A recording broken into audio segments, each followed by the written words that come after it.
विद्यार्थी मित्र हो, BA तृतीय वर्ष भाषा विज्ञान या अभ्यासपत्रिकेचं आपण या ठिकाणी विचार करत आहोत.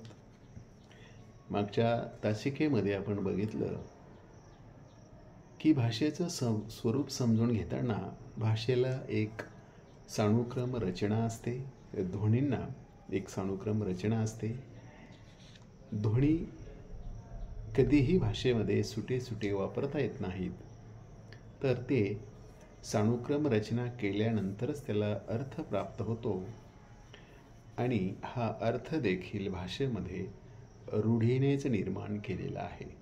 आणि त्याचं उदाहरण देखील आपण बघितलं की गाय म्हणजे 4 पाय, शिंग, शेपूट असलेला प्राणी म्हणजेच गाय, आणि गायीला गायच काय म्हणायचं तर ते रूढीने दिलेला अर्थ आहे. आणि म्हणूनच आपल्या असं लक्षात येतं की सानुक्रम रचना ही जशी परिहार्य आहे भाषेसाठी, तसं त्या सानुक्रम रचनेला रूढीने दिलेला अर्थ देखील अभिप्रेत असतो. आता भाषेचे स्वरूप समजून घेताना आणखी काही 4 गोष्टी लक्षात ठेवायला हव्यात.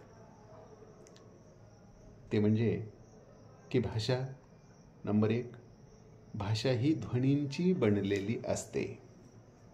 नंबर 2, मानवी भाषेत ध्वनी हे कधीही सुटे वापरले जात नाहीत, तर ध्वनींच्या रचना वापरल्या जातात.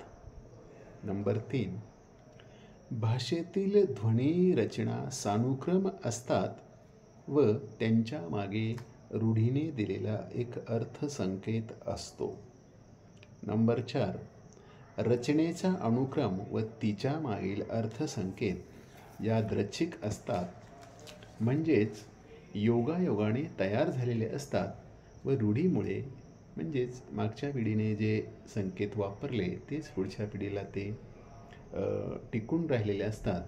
आणि म्हणून अनुक्रम आणि अर्थसंकेत यामागे कोणताही अर्थार्थी कार्यकारण संबंध नसतो. आता ध्वनी माध्यमांची उपयुक्तता काय, तर या ठिकाणी आपल्याला असं लक्षात येतं की ध्वनी हे मानवी भाषांचे माध्यम आहे. ध्वनी माध्यम भाषेला वेगवेगळ्या कारणासाठी उपयुक्त ठरते. माणसाला जेव्हा भाषा येत नव्हती तेव्हा चित्रांची आणि हावभावाची भाषा वापरून तो आपले म्हणणे इतराला सांगत असे. पण चित्रांच्या आणि हावभावाच्या भाषेतून अगदी मर्यादित अर्थ सांगणेच शक्य असे. म्हणजे हावभाव वापरून तरी तुम्ही किती वापरणार. आणि म्हणून हावभावांची भाषा किंवा चित्रांच्या भाषेला एक मर्यादा असते. आणि या मर्यादित भाषेतून सगळेच अर्थ सांगणे काही शक्य होत नाही. म्हणून ध्वनियुक्त भाषेमध्ये ध्वनींच्या वेगवेगळ्या रचना करून असंख्य अर्थ व्यक्त करावे लागते, आणि तरच ते शक्य आहे. स आणि र हे 2 ध्वनी वापरून पुढील अनेक शब्द तयार करता येतात. स आणि र, उदाहरणार्थ सर, तोच शब्द जर मागे केला रस, पुन्हा त्याच्यात आणखी एक स मिळवलं की सरस, सरसर, रसरस, अशा 5 अर्थपूर्ण रचना तयार करता येतात. म्हणजे ध्वनींची संख्या वाढविली तर यापेक्षाही अधिक अर्थपूर्ण रचना तयार करणे शक्य होते. म्हणून मर्यादित ध्वनी वापरून अगणित अर्थपूर्ण रचना तयार करणे हे वैशिष्ट्य फक्त मानवी भाषेतच शक्य आहे.